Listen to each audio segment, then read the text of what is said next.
Welcome to the Otherweb. Our guest today is Saul, a politics reporter and the founder of Tangle, an independent, nonpartisan news outlet. Isaac is technically a competitor of the Otherweb, but you guys already know that I love my competition and gladly feature their work.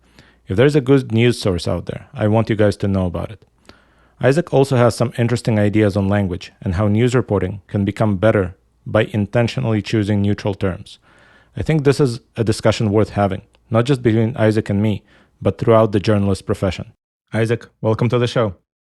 Thanks for having me, Alex. Glad to be here. It's great to have you on. So you started your own publication about 5 years ago, I guess. Why would you do that? What's wrong with the existing ones? I think I had a kind of the classic entrepreneurial idea, which was that I went looking for something that I wanted and it didn't exist. And I figured I wasn't the only person who wanted it. So I tried to build it. And what I went looking for was a news outlet that focused on politics, where I could find all the big arguments from across the political spectrum on one single issue. So, if I wanted to understand whether Trump's border wall was a good idea or not, instead of having to go watch Fox News and then read the New York Times and then read the Wall Street Journal and then read Huffington Post and go back and forth for 8 hours a day, scouring all these news outlets, I just wanted all of that to exist in one place, a few diverse arguments from across the political spectrum. And I couldn't really find that anywhere. So that was kind of the impetus for starting Tangle, and was the idea behind the news publication I wanted to start. And over time, it evolved and changed a little bit. I mean, I added my own take and my own opinion to the newsletter, and then it turned into a podcast. And then we started answering reader questions and doing all these different kinds of things. But the central premise, the North Star, is I built something where people can go find and read a wide set of diverse political views on really divisive topics in America. So the idea is not being centrist, it's being balanced around the center, but covering a wider piece of ground, right? Yeah, exactly. It's actually one of the distinctions I make a lot, which is, my personal views, I think are pretty near the middle and are pretty moderate. So you'll find me sometimes agreeing with Republicans, sometimes agreeing with liberals, sometimes, coming up with my own takes that are kind of different from either side. But my opinion isn't really the important part. The important part is that if you read the whole newsletter top to bottom, or you listen to the whole podcast top to bottom, you'll get 6 or 7 opinions from across the political spectrum, and we'll share them in an even-handed manner where they get equal space. And then you can sort of consider the arguments yourself and make up your mind how you see fit. So let me ask a few more questions on the newsletter just so that our listeners become more familiar with it. Why provide these different opinions in newsletter sequential form when you have, let's say, the allsides.com approach of giving you 3 existing articles from existing right-wing and centrist and left-wing outlets? Yeah, it's a great question. So there are places like All Sides, even the Flip Side, Ground News, who have different ways to kind of approach this balanced presentation of news.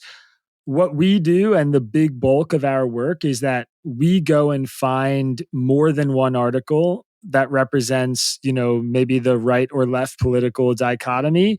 And we choose the ones that we find are really compelling, the strongest arguments, or the ones that are most representative. So, the most popular argument on the left one day might be an argument that I find kind of silly or stupid. But if it's the really popular argument, then that's going to be something that gets included in the newsletter.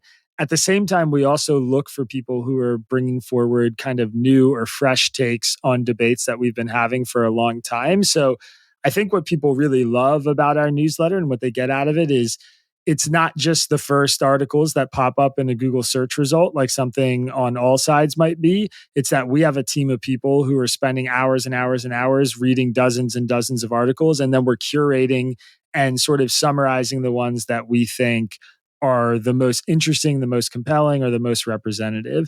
So, if you go to All Sides, you might get one article for the left and one for the center and one for the right. But if you read Tangle, you'll get a summary of several different articles from across the political spectrum, which we find is just kind of a more engaging way of, processing the news, basically. And you've echoed something that I've been saying for a very long time, which is that the goal of reading the news is not just to find out what happened, it's to find out what other people think about what happened as well.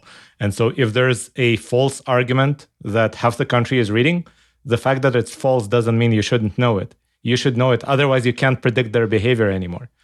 Yeah, exactly. I mean, one of the things that I think a lot of news organizations are doing that is a failure is they are sort of protecting their audience from views that they find, personally abhorrent or that they believe aren't true or that they think lack merit. And our job is not to play referee in the process of choosing what arguments we're going to present. I have my take, which is very clearly labeled my personal opinion or, our editorial stance. And that's the spot where we can call balls and strikes as an editorial team if we want to. But we make that very separate from the process of going out there and collecting all the different arguments. So, to your point, if somebody is making an argument that I find maybe offensive or that I feel like is stretching the truth, if it's a popular, prominent argument, we're going to tell our readers about it. And I can share my beliefs about that argument and my take, but we're not here to kind of protect people or insulate them from views that they might find objectionable. Yeah, so it sounds like we're doing fairly similar things. Now, I run a tech company that just happens to be in the media space. And so we don't even have an editorial view. We're just aggregating the content from across the aisle. But to the extent that we select what to publish in certain places, like in the newsletter, I even asked our editor, don't listen to me on Israel Gaza because I can't be unbiased there. I have an opinion because I grew up in Israel. And so, like, you're alone on this one. Don't ask me for my opinion. And obviously, it is very difficult as somebody who grew up in Israel. I suddenly see really, really bad arguments, borderline anti-Semitic arguments appearing, let's say, in Al Jazeera. I really want to ban Al Jazeera, just like Israel did throughout its territory. But I didn't. We have it on our platform because it's important for people to know what 2 billion people are consuming in the world. Yeah, exactly. I mean, we face similar challenges around all sorts of different issues. I think Israel and Palestine is a great one that has kind of stretched, the rules and the kind of boundaries that a lot of news organizations are dealing with and challenge them on their editorial standards and things like that. But yeah, that's a great way to handle it, to sort of pass the baton off to somebody or make sure that your own personal biases aren't getting in the way. And it's to me, it's the only really responsible way to deliver the news to people. So it's essential. Well, your approach works too, in that you just separated the editorial side of things where you can opinionate from the overview of the news where you're trying to keep your opinions to yourself. So let me ask you about something that you mentioned, which is there is a difficult issue that stretches our ability and our editorial standards.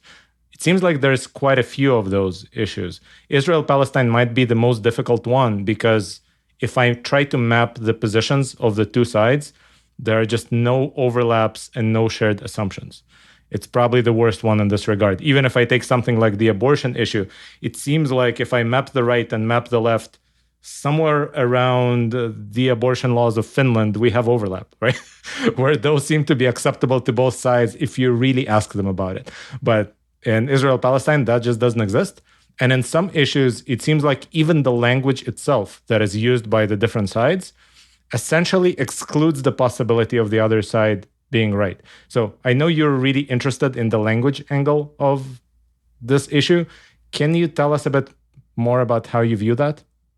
Yeah, for sure. So one of the things that I have spoken about a lot, I actually gave a TED talk on in Vancouver, is that the language choices that news organizations are making is actually alienating their readers and listeners before they even engage with the argument. So when I started Tangle, something I noticed was, I would write about abortion and refer to a group as pro-life. And I would get a bunch of emails from more liberal left-leaning readers who would cancel their subscriptions or ream me out because they didn't think that, people who were anti-abortion should be described as pro-life.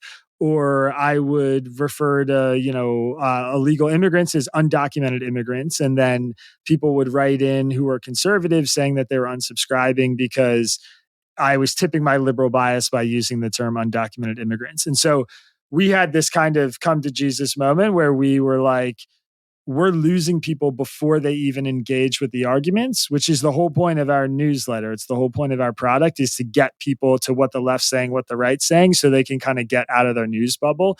And if that's not happening, then the system is kind of failing. And so we did a big kind of refresh on how we deal with these language choices and what words and language we use to describe, certain groups, certain people, certain events. And we came away changing our editorial standards pretty significantly. And we communicated how and why we were doing that to readers. So we took a really transparent tack. We basically just said, these are the changes you're going to start seeing in the newsletter. Here's the debate about each one of these changes and how we came up with the decision we came up with. And we just laid it out in plain language and we posted it up on our website. And it was one of the most positively received newsletters that we've ever published. I mean, even the people who disagreed with where we landed on certain decisions, they were grateful that we kind of showed our math. We did the homework in front of them. And so they understood how we came to the choices we made, even if they disagreed with them. And I think that created a much better kind of communication between us and the readership.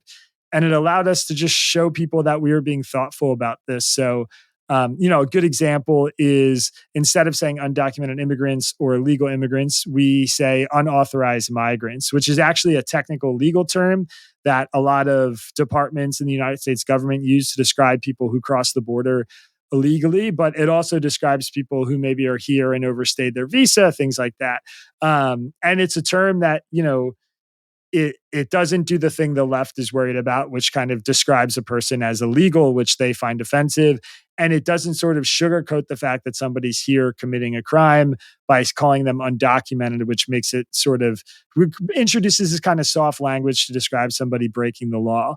And people really appreciated that. And we get almost zero kind of complaints from readers, on the left or right when we use that language. So it was a solution that really worked for us. So let me dig into that example, because first of all, it's fascinating that you used unauthorized. That's something I could not think of myself, I think. But at the same time, it seems like most migrants to the US through the southern border right now, at some point surrender to border control. And so they are documented. Undocumented is just untrue. Somebody actually documented, processed them, and then let them go awaiting trial, right? And at trial, their status will be determined whether or not they will end up being classified as refugees, or if they don't show up to trial, they will actually become illegal or unauthorized. So how do you address this kind of group, which is not technically unauthorized? They were authorized by somebody at some point, I guess. Yeah. So I guess the distinction that we make is, people who come to the border and seek asylum, and people who turn themselves in the border, they're still crossing the actual act of crossing the border is still legal. That's why they turn themselves in, because they could be detained. Once they get here, what they want is a claim of asylum to be approved by a judge. But until that happens, they're basically in detention or kind of under a sort of parole from the immigration system. And so they're yet to be authorized is almost a better way to say it. But the unauthorized language we find sort of indicates that there was some action taken that was a violation of the law. But it's not a simple matter of like, oh, this person doesn't have documentation or doesn't have papers. It's actually that they are yet to be approved, yet to get legal status in the United States. And until that happens, they aren't here legally. They haven't broken a law if they claim asylum, but they're also sort of in this kind of ambiguous space. And so in order to discuss those people, also with the group of people who do cross illegally and don't claim asylum and kind of escape detection, we want to be able to have kind of a bucket word that says, here's, 100,000 people across the border, 100,000 unauthorized migrants are here and came in the last month. And that communicates to our readers what they want to know, which is often how many people are coming into the country without, going through a legal port of entry. I mean, that is typically the kind of data that people are interested in hearing about on the news. It took a really long time for us to kind of get there. I mean, I've seen organizations like Pew say unauthorized immigrants. There are different kind of reasons for people, distinguishing between immigrants and migrants. But for us, it's just that most of these people, or at least some section of these people, are not coming here just to immigrate to the country. They're maybe coming here because they want to work for 6 months, or they're coming here because there's family here they want to reconnect with and then move on to Canada or go back to Mexico or whatever it is. So there's a lot of different reasons aside from just immigrating as a permanent resident. We think the language around migrants actually communicates that a little bit better. And here I have to say, when in 2015 there was the migrant crisis in Europe, I remember a lot of discussion on the European side of things about what to call them. And a lot of people on the left insisted on the word refugees. But when I looked at people as they crossed from Slovenia into Italy, the idea of calling them a refugee at that point seemed like a stretch, because you're not a refugee in Slovenia. You were a refugee when you escaped Syria into Turkey. But in Slovenia, you're in a pretty good shape here. You're just trying to upgrade because Italy is nicer. And so I also kind of liked the idea of, I would just call them economic migrants at that point, but that doesn't state what their legal status is in the country in which they reside. So unauthorized seems like a really good solution. Yeah. So like I said, so far it seems to communicate what we're trying to communicate, which is the sort of legal ambiguity or legal status around these people. And it does it without kind of offending the sensibilities of either side, which helps us, get readers to that portion of the newsletter where we're describing some of the arguments we want to address. Okay. So let me put you on the spot with a few other contentious terms, or at least things that should have a term, and I don't know what the correct terminology is. Let's start with Israel, since, that's a great way to get canceled these days. It seems like several news publications have a big problem with the term terrorist, even when the person they are describing is a member of a recognized terror group. At the same time, a lot of the same publications typically tend to insist on the word occupied whenever they describe the name of a place, even though a lot of these places are kind of in dispute. And the Golan Heights, as an example, has been recognized by the US as Israeli territory. So is it occupied? Well, most countries say yes, not all of them do. So what do you think about those terms? And is there a substitute that is less one-sided to both of these? Yeah, it's a great question. So we take in a lot of different considerations, and typically the biggest areas that we run into that are kind of tripwires on issues like this is what you've just described, which is when the United States designation differs from some other major international organization. So, for us, we can comfortably, in my opinion, describe a group like Hezbollah as being a terrorist organization because it is recognized that way in, the EU and by the United States.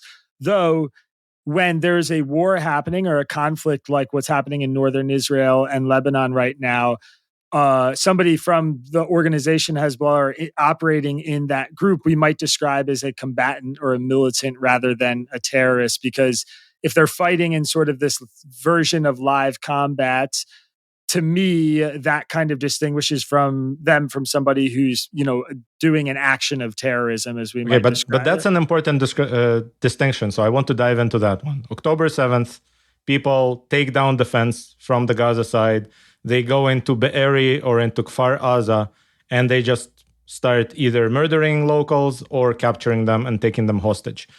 Most outlets describe them as terrorists. The BBC described them as militants. Which one is correct?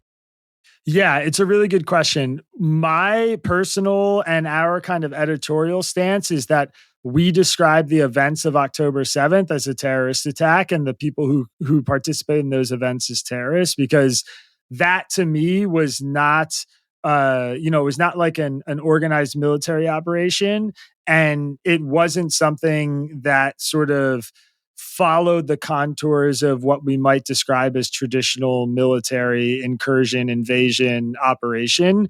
It was an act that was sort of meant to be terrorism, especially given that many of the people who were participating, as we now understand, seemed kind of happy to die in the events of that day if that were, what was going to happen, which is something that we typically associate with, Islamic extremism. So that felt, I guess, somewhat complicated if you're if you're considering all the history and the depth of the Israeli-Palestinian conflict, and if you're viewing this as, representatives of the Palestinian liberation movement, quote unquote, who are fighting, an occupying force, I understand how you might be able to get to militants from sort of that through line, but we considered what happened that day kind of, a pretty run-of-the-mill act of terrorism in the same way that something like 9/11 or a suicide bombing might be. So that was how we described it. But I will say it was absolutely a conversation for us, and we saw the different ways a lot of news organizations, including the BBC, were reporting it.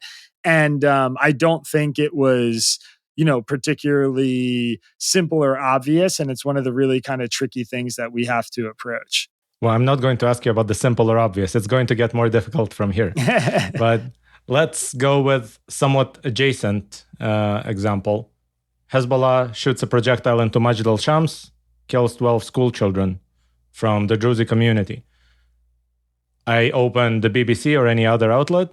It says projectile kills 12 in Israeli-occupied Golan. Israeli-occupied Golan or the Golan Heights? Which one is correct? Yeah, so in our coverage, we actually did Israel-controlled Golan Heights. And the reason we chose that language was both because the occupation is obviously disputed between, the like many Western groups and some Middle Eastern groups and even some European countries. On that question, the U.S. differs from a lot of U.S. and European and international groups who do view the Golan Heights as being Israeli occupied.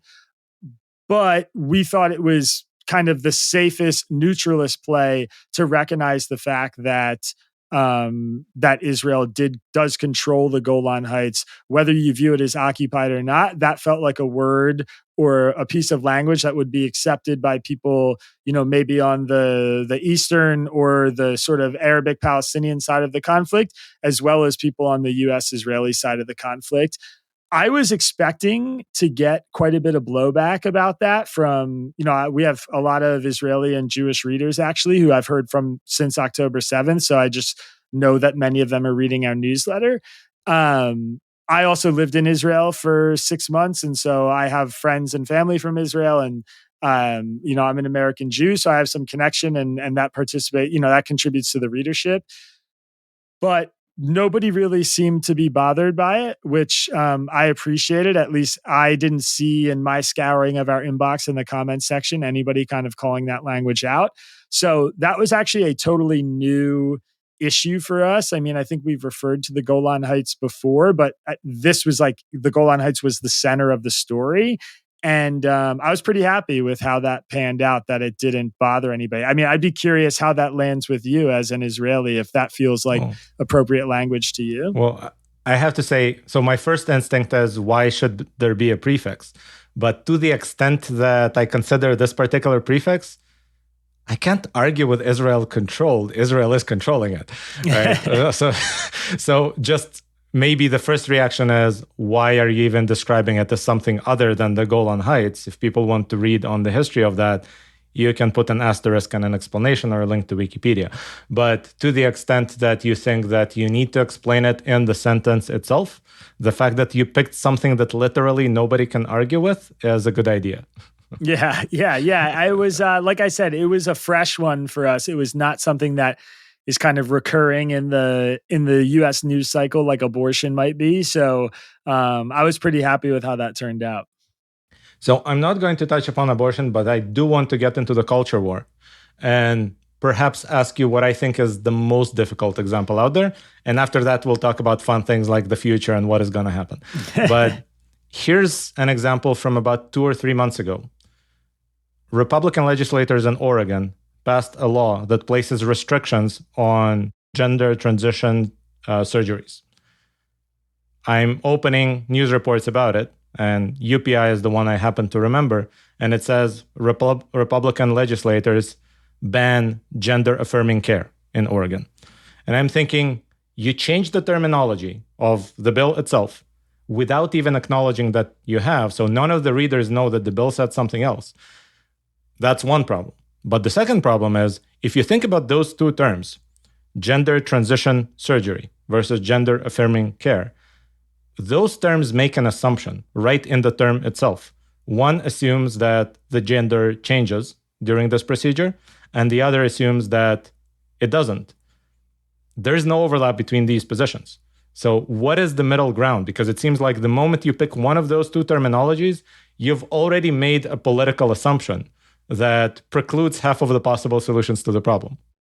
Yeah, totally. So, this is something we actually have addressed. It was part of the editorial standards article that I referenced, where we explained a lot of the decisions and how we were going to update our standards. And so, what we do at Tangle is when it comes to gender related treatments, transitions, surgeries, hormone therapy, whatever it is, we literally just make it as specific as possible. So we never use the term gender affirming care. We don't do that for a few reasons. One, because if we describe care as gender affirming, then we're sort of ceding the argument to one side of this debate, which is that, doing the thing that lines up with how a person identifies, even if it's separate from their biological sex, is the thing that is affirming of their gender, which a lot of people would dispute.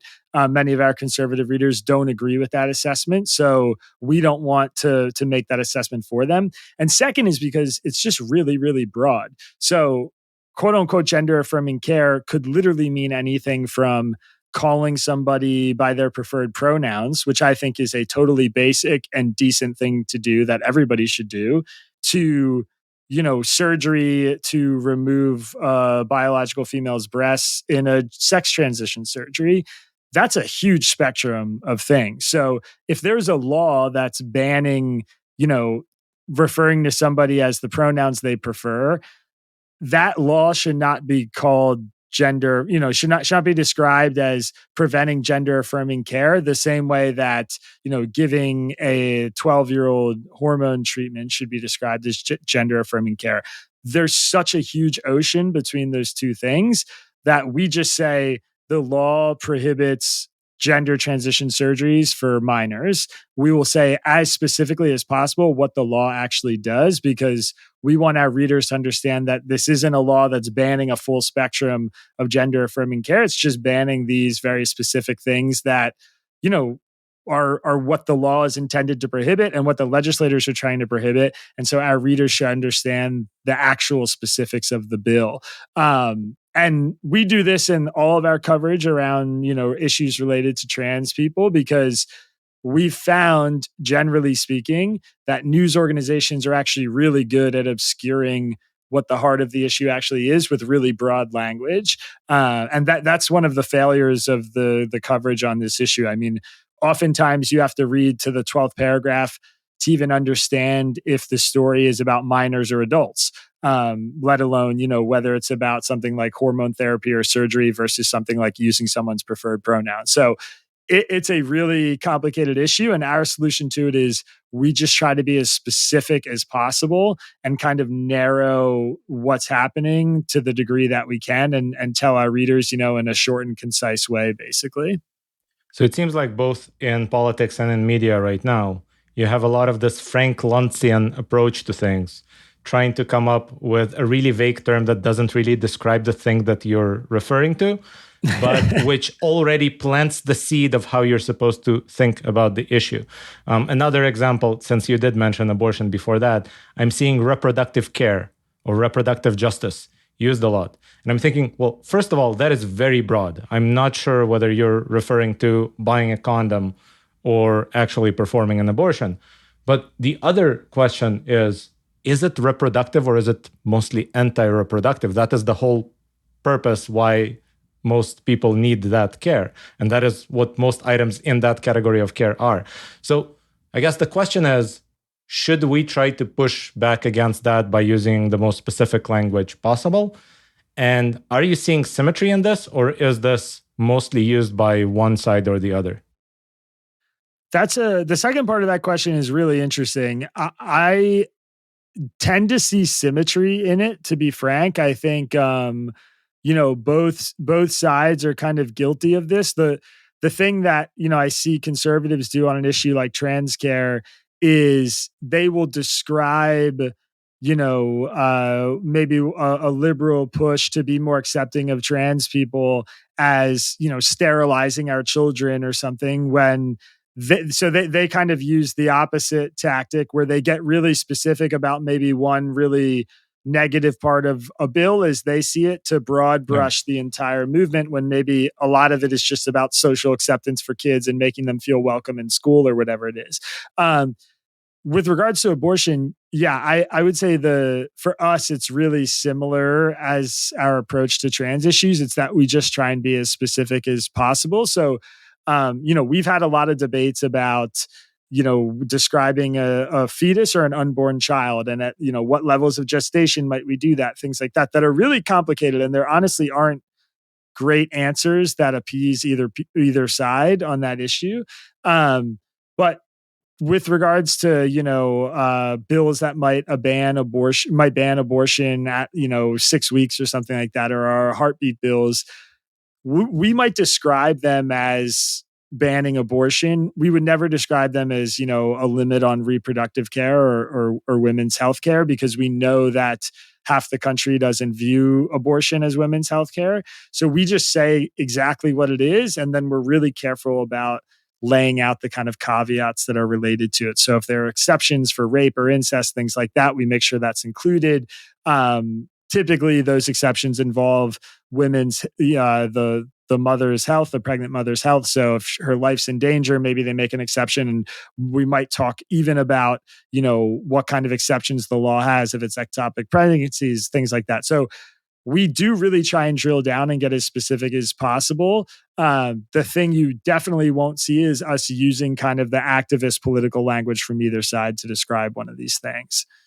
And it's actually, you touched upon an example that I found curious, which is usually that Lancian language makes things less precise. It makes them more vague, like women's reproductive care or something like that. But sometimes it does the opposite. And puberty blockers are often referred to by the right wing as chemical castration, right? Which, yes, you can view one of the possible side effects as that, but that is not the purpose of the drug. That is not all it does. So that's going too narrow, too precise into one particular effect of the drug, which wasn't even the label for which it was prescribed. Yeah, and we saw a really similar thing with some of the abortion drugs that were banned that have purposes outside of helping abort a fetus. So a lot of the ways that Republicans and Democrats were talking about that was sort of ignoring the fact that many doctors objected to the prohibitions on these drugs, not because they were pro-life, but because they were like, we have other use cases for these drugs to help pregnant women, to help women who aren't pregnant, et cetera, that this is going to make us it's going to make it a lot more difficult for us to sort of prescribe these drugs and give these necessary treatments. And something like that wasn't really being discussed. So, the language stuff can go in a lot of different directions. I would say it's more common for us to be specifying things that are broad. But there's no doubt that sometimes the specification is sort of used as a political grenade to, lob at the other side. So besides language, I've noticed that one of the other things that really tends to differentiate right-wing writing from left-wing writing is the assumptions underlying what the person is writing. I think every person inherently makes this assumption about what the center is. And then if they deviate to the right of that center, then they will use certain language to explain that they're deviating from the right. But those assumptions themselves differ. And abortion is actually an excellent example, because I remember before the Dobbs decision, right, before we got into where we are now, every time Republicans passed a law limiting abortion at 20 weeks or at 18 weeks or something like that, it was usually described by the left as this extreme imposition where I would just compare it to the law in most OECD countries, and I would notice that it's actually to the left of them. And so it's not that extreme. It's possible that there's a slippery slope argument and it will get much worse, as we've seen, right? Mississippi passed the 15-week ban, which basically triggered Dobbs, and they immediately went for the 6-week ban after that, right? But if you set that aside, 15 weeks would be to the left of the center of OECD countries, for the most part. And so how should we decide where the center is in our assumptions when we're writing? Should we pick the center of the OECD, the center of some model country that we admire like Denmark, or the center of the US discussion at the moment, or the center of the discussion among journalists, which are to the left of the center of the US discussion? Yeah, it's a great question. So we typically are looking at things, not typically, we're always analyzing the news through the American perspective. So the lens that we're using is kind of in relation to where the center is in American politics.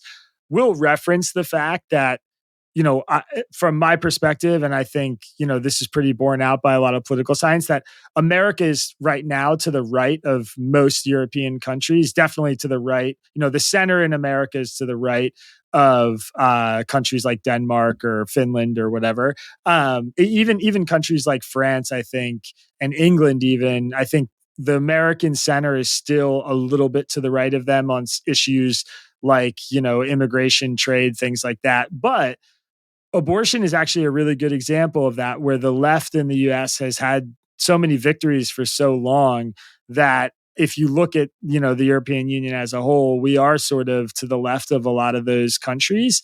And we, again, just describe that. So when we did our abortion coverage of Roe v. Wade, we mentioned in the introduction section, here is kind of where the abortion restrictions now lie in most states. Here's whatever the average is in the US. And here's how that, applies or compares to other countries that are sort of really developed Western countries like Germany, France, England, whatever. So people can just see right in our explanation of the issue that we were maybe to the left of, a certain country in Europe, and they just can consider that in their arguments.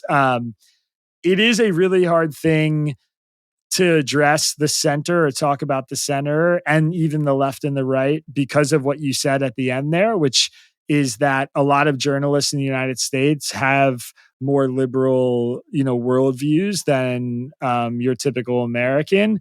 I've written a lot about this. It's part of the reason I started Tangle, is because I came from a very politically divided and moderate state in the United States, which is Pennsylvania, and have a lot of political diversity in my life and among my friends and family. And so it was pretty obvious to me when I entered the profession that most of the people I worked with were liberal or left leaning.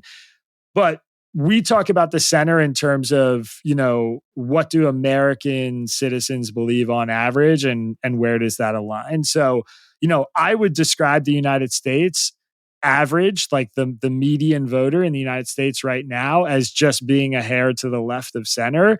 I think that's why Democrats typically, have won the popular vote for the last 15 or 20 years, is because on the whole, if you take the entire country, their policies are just tiny bit more popular to your average voter and to most Americans. But the reason elections are so competitive in our country is because we don't have a national popular vote. And in the swing states that drive a lot of the outcomes in elections, it is really split. And a lot of them have right of center voters on average or at the median. So it's a really interesting debate and discussion to kind of talk about where the center is and how it holds. And the last thing I'll just say about it is that it's not fixed. These aren't fixed polls that exist, and that we're constantly moving around. What the center is, or what the left is, or what the right is constantly changing. 20 years ago, it was considered right wing in the United States to believe that the Iraq War was a just war, and now that's not the case. 20 years ago, most conservatives were all about free trade and globalism, and that was considered right wing, and now it's not the case. So, these things change over time. Sometimes they change really quickly, as we saw with the rise of Donald Trump. But we try and identify what the kind of dominant tribes are, where they're pulling, and what the kind of middle band is as much as we can. And I would say it changes very quickly and not linearly, in the sense that both parties are coalitions in a sense. And sometimes the positions of the different members of the coalition contradict each other. Like if you are a part of left-wing labor as opposed to the left-wing progressives, right? Then you're probably in favor of restricting immigration because immigration tends to drive the wages of low-wage workers down. That's why unions typically opposed immigration, and that's why the Minutemen were actually union people, right? But if you're a part of the progressive wing, then you're probably pro-immigration, especially pro the poor immigrants from other countries that are coming here not through some sort of merit-based visa. So it's interesting how it's changing, but can you really navigate and choose what the center is? Or do you have to update it and always update your readers where you've just moved it based on the latest polling data? I mean, we're not trying to tell people maybe what the centerate or moderate position is. Our big challenge is defining what the left and the right are, which in our country, we don't identify based on politics. We kind of, or don't identify based on these fixed policy positions. We identify based on what the tribes are gathering around and what the kind of left right tribal positions have become. And that's the thing that I think changes a lot more often and a lot quicker. So, the Republican Party, like I said, has undergone a massive transformation in the last 8 to 10 years in the United States. And so the things that we find typically right today would probably have been different if I was writing Tangle 15 years ago. And that is something that, we hope to communicate to our readers. I don't know that we do it explicitly. We do it more by showing them where the arguments are filed. And for what it's worth, we also do our best to point out when there's overlap between the left and the right. And, sometimes we have an agreed section. Other times we just share arguments from the left and from the right that are really similar to sort of key off to our readers that, there are people on the left and the right making the same arguments about this issue, which we saw, we see all the time, but recently with something like Julian Assange's conviction or, his plea deal, that was like a good example where there was overlap between writers on the left and the right who thought that it was a good thing, and overlap between writers on the left and the right who thought it was dangerous for different reasons. So we try and call that out too, because we don't want to just reinforce the divisions all the time. Yeah, just to complicate things further, there's also the horseshoe theory where the crazies on both sides tend to meet. And so there's quite a few issues like support for Ukraine, where it seems like sane right and sane left are united in trying to defend the world against autocracy, right? But the crazies on both sides say that we shouldn't send money to support Ukraine.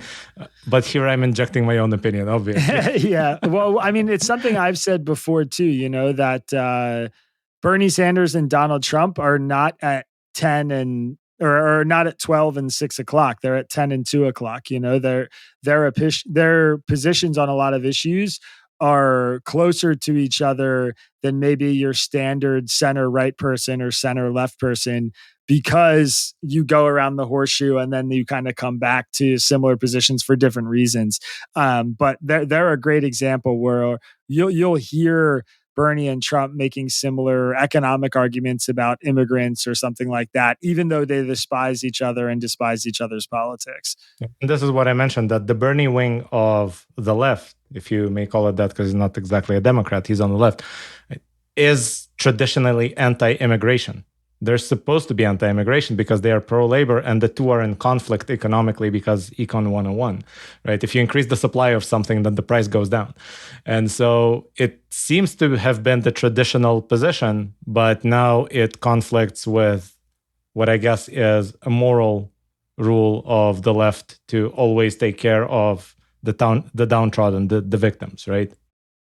Yeah, absolutely. And you see it, in all sorts, it kind of manifests itself across almost every issue where you can track the outer edges of the parties or the tribe's positions and start to see some of them run into each other. Probably something that, as a country, we don't talk about enough because we're so focused on all the ways we're different. But especially in the last, few years, I think it's becoming a lot more obvious where those positions are when you see, somebody like Matt Gaetz and Alexandria Ocasio-Cortez working on bills together and sort of being buds in Congress. It kind of becomes obvious. Right. So we've talked about media and how we should at least strive to describe things. And hopefully everybody in all the big media companies is listening to us and will start doing it exactly that way. We've talked about politics and how we can map the different factions. one of the things that I notice as an outsider, now granted, I've been in the US for more than 16 years, so I've observed it for a long time, is that in many cases, not only can the two sides not meet in the center, they don't understand each other, and it doesn't pay even for the people who do understand something to advocate for policies that might actually pass. So immigration is a good one, but we've already discussed that a lot. So let's talk about gun control as an example, right? I hear a lot on the left talking about universal background checks or limits on magazine sizes, etc. I hear a lot on the right about basically opposing every registry and every way to track gun owners, right? And there's no overlap between these positions. But if you open the Secret Service report about school shootings, which we all want to prevent, you'll notice that more than 80% of school shooters find a gun in the house that wasn't stored properly. So the place where both parties could pretty easily meet is safe storage laws, which I've read the laws in all states in the US. They all suck, right? None of them come close to what Israel or Switzerland or any of those other countries has, right? Which is 2 locks and keep the ammo separate from the gun, right? Even California doesn't have that, which raises the question, is there any way to actually find people who want to solve this or to incentivize people to solve this if this environment where people don't even understand what the other side is saying is probably not incentivizing that kind of solution? Yeah, well, this specific issue too, the gun control issue, is extraordinarily difficult because of the strength of the gun lobby and their influence on elections, which I think adds a whole other element. And that's true of most issues. I mean, there are lobbyists throwing around money and helping support politicians in all different kinds of ways. Let me interrupt you for a second here, because I don't think the gun lobby would ever oppose gun storage laws. That actually drives selling more safes. So I think the reason they oppose it is because what the Democrats tend to be proposing on this issue is specifically hurting certain things that are a part of the gun marketplace, right? Right. They are trying to hurt universal background checks, essentially hurt gun shows. That's what it ends up being, and interfamily transfers. So it seems like the proposals from the other side are calibrated to trigger the gun lobby to oppose them. No? Yeah, I mean, I guess to answer that specifically, I think the issue that you have is that Democrats would view something like a safe storage law as being a kind of piecemeal, tiny alteration to the space because of sort of their misunderstanding of a lot of the kind of gun related crime that happens in the US or something like mass shootings. So they view that as a concession, which is, to your point, I think a product of the kind of polarized information landscape we have, where despite the fact that I agree with you based on a lot of the data and information we have about things like mass shootings, school shootings, et cetera, this is like a really simple fix that you could probably sell enough conservatives on to pass a law, like a national safe storage law in Congress. At the same time, there are a lot of conservatives who, whether a safe storage law would trigger, opposition from the NRA or not, don't want to be seen as being soft on gun rights. And if you're a conservative politician who reads about the safe storage laws of Israel and Switzerland and decides, you know what, this is actually kind of a sensible thing that I could run on, and you help pass a bill in Congress, and then you go to your next primary election, which happens every 2 years, and a new conservative opposition, or someone of your same party pops up to run against you in a Republican primary and starts hammering to your conservative rural voters that you worked with Democrats on this, gun control bill and sold out all the gun owners. And now people are less safe because they have to unlock a safe in order to get to their ammo when somebody has broken into their house. That's a political liability for you. And this, to me, is sort of a confluence of all the different polarization issues we have. I mean, that's why I brought up the lobbying thing. It's an issue with the lobbying. It's an issue with the information polarization. And it's also an issue about our primary systems and the way that we elect people and send primary winners to general elections, which is actually something we have a piece coming out on tomorrow, is how to reform our primary systems and change them in a way that doesn't produce so many radicals on both sides. So all of that stuff I think is at play in kind of explaining why something like a safe storage law doesn't more easily become law. But the thrust of it is that, yeah, we live in a world right now in the United States, at least, and I think in a lot of other countries too, where it's better to be seen as fighting the people on the other side than working with them to get things done. That electorally, that's a stronger place to be. And it's infecting all of our politics, and it makes our laws worse, and it kind of makes our country more dysfunctional, which I hope, it's not the reason I started Tangle, but I definitely hope we can contribute to the solution in some ways, because it feels like we're getting close to rock bottom in that regard, which is a little frightening. Yeah, and that is exactly why I'm asking this question, and why I asked about guns specifically, because, I love guns. I own 2 of them. I went through all the courses that I could to educate myself. So the idea that there are people out there who shoot themselves on accident because they violated basic gun safety rules, why did somebody own a gun and not at least go to the range or take a safety course? That's the part that I can never understand. And so again, to use Israel as an example, there's a requirement to visit the range at least once a year. Otherwise, why do you own a gun? You're not trained to use that, right? And I'm thinking there's no chance this ever passes in the US. But at least to this one, I understand what the opposition would be. It would be that there's a register of who the gun owners are. But with a safe, even that requirement doesn't exist. So all we're saying is, don't store the gun in a way that an 18-year-old can grab it and go shoot up a school. Is that really something that's going to trigger opposition? That's the part that's hard for me to understand.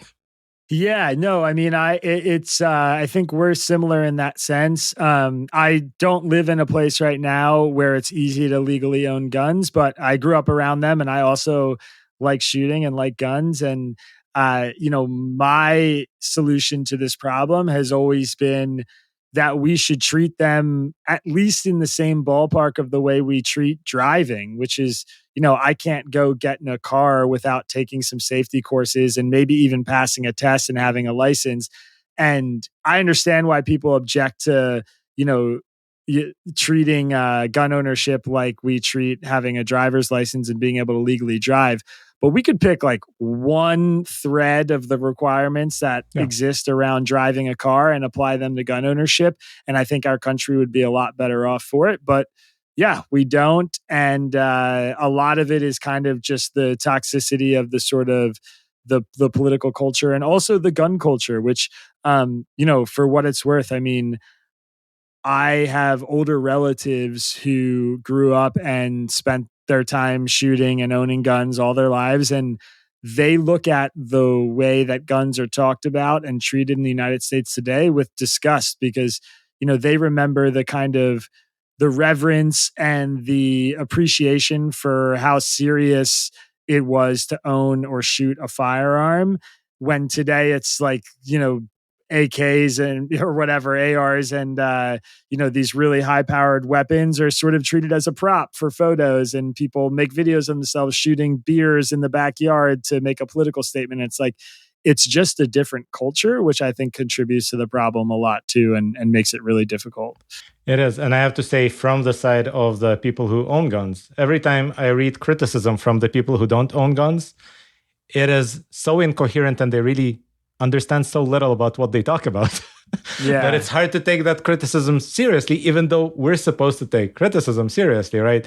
But those slip-ups like automatic weapons should be banned. Yes, they have been banned since 1982. Yeah. So at that point, it's kind of hard to continue the conversation, because you realize the person on the other side is just completely incoherent. They have no idea.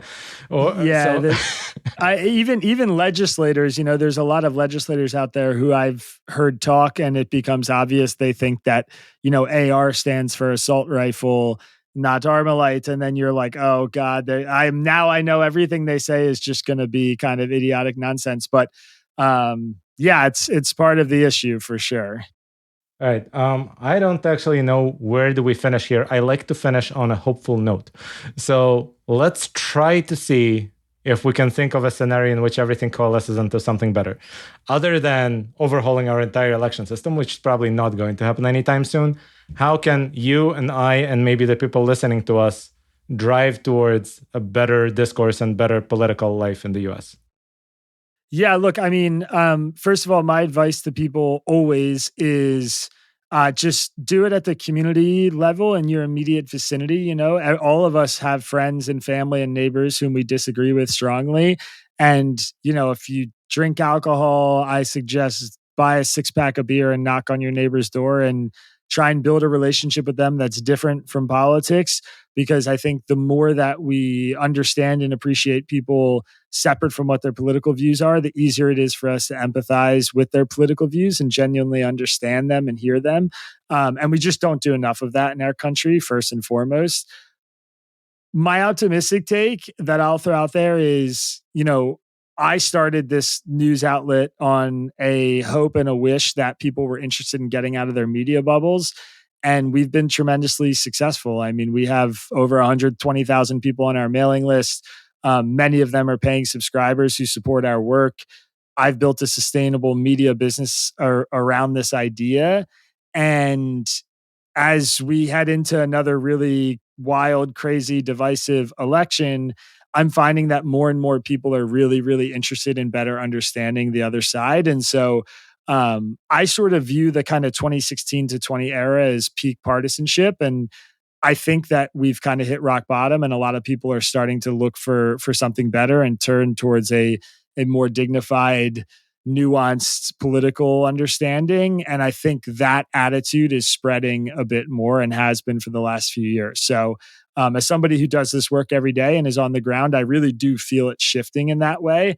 And I'm hopeful that in 10 years from now, we'll look back on this time and remember it as being sort of peak partisanship and peak craziness, and that things sort of cooled off and normalized a little bit after the fact. And I do genuinely think we're headed that way. So my fingers are crossed. I'm hopeful. Yeah, that might change in a few years, but for now, that's where I'm at. Yeah, I'm also very hopeful that this is one of those trends that reverts to the mean and doesn't just go reflexive and accelerate 1917 Soviet Union style. So really, really hope that you are right. Thank you so much for joining us. This has been great. Hopefully we didn't dive too deeply into linguistics and other annoying things like that. And this was fun for you as well. No, it was excellent. Thanks, Alex. I appreciate it. All right. Thanks, Isaac.